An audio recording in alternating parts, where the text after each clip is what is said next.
Assalamualaikum warahmatullahi wabarakatuh. Selamat malam sahabat BMA dimanapun berada. Semoga hari ini dalam keadaan sehat, kemudian tetap semangat untuk belajar akuntansinya ya. Nah, kali ini saya akan coba menjelaskan kepada adik-adik sahabat BMA bagaimana caranya kita melakukan pencatatan jurnal umum pada perusahaan dagang, tapi dengan menggunakan metode periodik. Oke, mari kita lihat.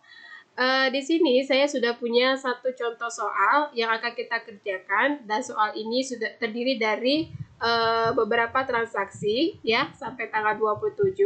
Nah, ini nanti transaksi semuanya akan kita lakukan ke dalam kita lakukan pencatatannya ke dalam jurnal umum. Nah, oke, baik, mari kita coba mulai. Di sini dijelaskan bahwasanya ini adalah perusahaan dagang BMA. Ya, mereka mempunyai saldo awal kas 30 juta, piutang 7 juta, barang dagangan 12 juta, dan peralatan 16 juta. Kemudian akumulasi penyusutan peralatan 1 juta, utang usaha 9 juta, dan modalnya 55 juta. Ini dalam bulan Desember 2019. Berarti ini data dalam Desember 2019. Oke, data awalnya ya. Dan ini tidak perlu kita lakukan penjurnalan. Nah, ini hanya menginformasikan kepada kita bahwasanya data awal yang kita miliki terkait dengan terkait dengan perusahaan itu adalah ini semua. Dan ini nanti kita fungsikan untuk menyusun buku besar. Nah, yang perlu kita catat atau kita lakukan pencatatannya yaitu adalah yang ini, yang di bawah. Ya, yang ini semua nanti kita akan lakukan transaksinya ke dalam pencatatan jurnal umum. Oke, mari kita buat. Tanggal 2 Desember ini dijelaskan ada membeli perlengkapan secara tunai dari toko Abadi sebesar 750.000. Nah, kita membeli perlengkapan. Nah, perlengkapan ini beli secara tunai. Arti kata perlengkapan kita akan bertambah, kemudian uang kas kita akan berkurang. Nah, ketika perlengkapan bertambah, maka akan kita letakkan dia di debit, sedangkan kas kita berkurang, kita letakkan di kredit. Maka jurnalnya adalah seperti ini. Supplies ya. Perlengkapan itu bahasa Inggrisnya supplies 750.000. Kemudian kas kita berkurang itu di kredit 750.000 juga. Oke. Nah, berikutnya tanggal 5. Tanggal 5 itu kita membeli barang dagang dari PT Cahaya 20 juta dengan syarat pembayaran 2/10, N/30 dan ada faktur nomor 024. Nah, ketika ada transaksinya seperti ini, maka kita akan nyatakan bahwasanya pembelian barang dagang ini dilakukan secara kredit karena ada syarat dan ada fakturnya. Nah, karena di sini kita menggunakan metode periodik, maka membeli barang dagang ini akan kita akui sebagai akun pembelian atau purchase ya, purchase. Nah, kemudian kita akan berarti purchase kita akan bertambah di debit, sedangkan utang ya, karena belum dibayar maka utang dagang kita akan bertambah di kredit. Contohnya seperti ini. Purchase di debit atau pembelian di debit 20 juta, kemudian account payable atau utang dagang kita di kredit 20 juta. Oke. Kemudian tanggal 5. Tanggal 5 membayar sewa toko untuk 3 bulan. Ketika kita membayar sewa toko untuk 3 bulan, artinya kita mengeluarkan uang kas kita ya, uang kas kita 1.200.000 untuk 3 bulan. Nah, karena 3 bulan ini belum kita jalani, maka kita akan akui sebagai sewa dibayar di muka. Jadi, sewa dibayar di muka akan bertambah di debit, kemudian kas kita untuk membayar sewa ini akan berkurang di kredit. Contohnya seperti ini. Prepaid rent atau sewa dibayar di muka 1.200.000, cash atau kas 1.200.000 di kredit. Oke.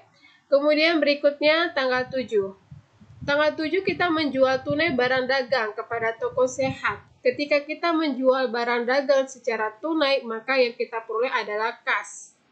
Ya, kas kita bertambah di debit, kemudian penjualan barang dagang kita, karena ini pakai metode periodik, berarti yang bertambah itu adalah penjualan. Penjualan kita bertambah di penjualan ya, pendapat.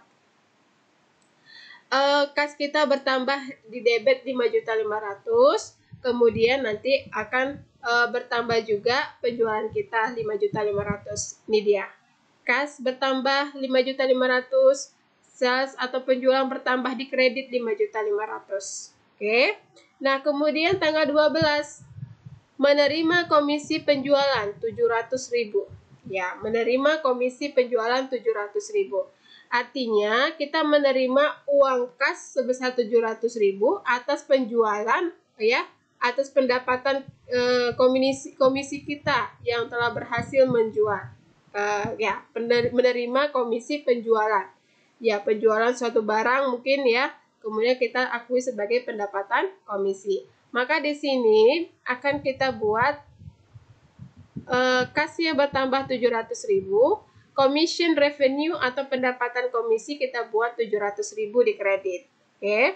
Kemudian tanggal 13 mengirimkan kembali kepada PT Cahaya atas sebagian barang yang dibeli karena rusak seharga 400.000. Oke, tadinya kita beli barang dagang kepada PT Cahaya 20 juta. Tiba-tiba ternyata tanggal 13 itu kita temukan ada barang yang rusak 400.000. Maka kita akan kembalikan. Ketika kita mengembalikan barang dagang ini, maka kita akan akui yang namanya retur pembelian. Oke, retur pembelian. Jadi kita buat transaksinya tanggal 13. Account payable, ya, artinya utang kita akan berkurang.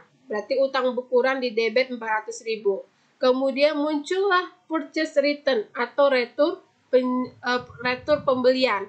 Ya, karena kita melakukan pengembalian barang dagang yang sudah kita beli, maka muncullah di kredit purchase return. Nominalnya Rp400.000. Oke. Kemudian tanggal 15 membeli barang dagang secara tunai 5 juta. Artinya saya membeli barang dagang secara tunai 5 juta, berarti uang kas saya berkurang 5 juta karena membeli barang dagang secara tunai. Nah, jurnalnya adalah purchase di debit 5 juta, cash di kredit 5 juta juga. Nah, ini dia. Oke. Nah, sekarang transaksi berikutnya, tanggal 16 Desember. Tanggal 16 Desember itu kita menjual kepada toko Budi barang dagangan dengan 21 dagang sebesar 21 juta dengan syarat 30/10 N/30 ada fakturnya. Kalau ada syarat, ada faktur, artinya penjualan ini dilakukan secara kredit. Maka ketika penjualan secara kredit dilakukan, yang timbul adalah piutang dagang di debit, kemudian kreditnya adalah penjualan. Nah, contoh jurnalnya seperti ini. Account receivable atau piutang dagang di debit 21 juta, sales atau penjualan di kredit sebesar 21 juta. Oke, tanggal 18, Aisyah mengambil uang perusahaan untuk kepentingan pribadi 5 juta. Nah, ketika Aisyah ini mengambil uang ke perusahaan untuk keperluan pribadi, maka artinya kas perusahaan itu berkurang 5 juta. Nah, akan dikreditkan 5 juta, kemudian price bertambah di sini karena terjadinya aktivitas pengambilan uang secara pribadi. Nah, cara membuat jurnalnya adalah Aisyah price atau price Aisyah 5 juta di debit, kemudian cash atau kas di kredit 5 juta. Tanggal 20 membayar kepada PO Kilat beban pengangkutan barang dagang yang dibeli sebesar 600.000. Ya. Jadi di sini artinya kita mengeluarkan uang 600.000, uang kas perusahaan 600.000 untuk membayar beban pengangkutan atas barang dagang yang kita beli. Nah, jadi di sini akunnya adalah beban pengangkutan. Oke. Beban pengangkutan pembelian namanya freight in, beban angkut pembelian. Nah, karena kita bayarnya tunai, maka kreditnya adalah kas atau cash 600.000 rupiah. Oke. Tanggal 22 membeli secara kredit dari toko Wirasa peralatan kantor 10 juta. Ada syarat, ada faktur. Artinya ini kita membeli secara kredit, berarti peralatan kantor kita bertambah di debit, kemudian utang dagang kita bertambah di kredit karena masih berutang.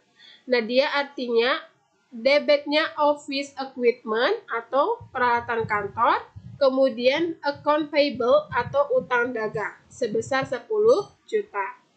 Kemudian tanggal 23 menerima dari toko Budi pelunasan faktur nomor 015. Jadi faktur ini ya, faktur 015 ini kita terima pelunasannya dari si toko Budi. Nah, kita terima berarti kas kita akan bertambah, kemudian piutang kita berkurang. Nah, kemudian kita buat pencatatannya ya. Kasnya bertambah 20.370.000. Piutangnya 21 juta di kredit. Kenapa di sini ada sales diskon atau potongan? Nah, karena di sini kita ketahui katanya ketika adanya pembayaran dilakukan selama 10 hari, maka akan mendapatkan 3% potongan. Kalau kita hitung dari tanggal 16 sampai pada tanggal 23, 16, 17, 18, 19, 20, 21, 22, 23. Berarti baru ada 8 hari yang dilalui. Maka masih ada hak untuk menerima potongan sebesar 3%. Nah, 3% inilah nantinya ya 21 juta dikali 3%, dapatlah jumlahnya sebesar 630.000. Ini kita akui sebagai potongan penjualan. Nah, kemudian kasnya yang kita terima adalah 20.370.000, potongan penjualannya 630.000, kemudian piutangnya di kredit tetap 21 juta. Oke. Nah, kemudian di tanggal 25 membayar beban listrik untuk bulan Desember 150.000. Artinya apa? Artinya kita mengeluarkan uang kas perusahaan sebesar 150.000 untuk membayar beban listrik di bulan Desember. Dan ini artinya kita akan buat debitnya electric payable ya. Namanya di sini electric expense ya, electric expense, kemudian di sini cash ya. Electricity expense artinya beban listrik, kemudian di sini cash ya, kas berkurang. Bukan electricity payable, bukan utang listrik ya, tapi beban listrik dan kreditnya kas. Nah, sebesar Rp150.000. Nah, kemudian tanggal 27 Desember kita membayar gaji karyawan 3 juta. Artinya perusahaan mengeluarkan uang kas sebesar 3 juta untuk membayar gaji karyawannya. Nah, ini kita buat jurnalnya salary expense. Kenapa salary expense? Karena kita akui sebagai beban gaji di debit 3 juta. Karena kita bayar, maka cash kita akan berkurang di kredit 3 juta. Nah, kalau semua transaksi sudah kita lakukan pencatatannya ke dalam jurnal umum, maka hal yang terakhir kita lakukan adalah melakukan penjumlahan antara kolom debit dengan kolom kredit. Ketika jumlah antara debit dan kredit ini sama, maka ini sudah dikatakan benar. Ya, jadi di sini sudah sama-sama Rp104.800.000 dan ini sudah seimbang. Oke. Beginilah cara kita melakukan pencatatan jurnal umum pada perusahaan dagang dengan menggunakan metode periodik. Dan saya harap adik-adik sahabat BMA sudah pada paham bagaimana cara melakukannya. Dan sampai ketemu lagi di penjelasan metode periodik berikutnya. Oke, sampai ketemu dan Assalamualaikum warahmatullahi wabarakatuh. Selamat malam.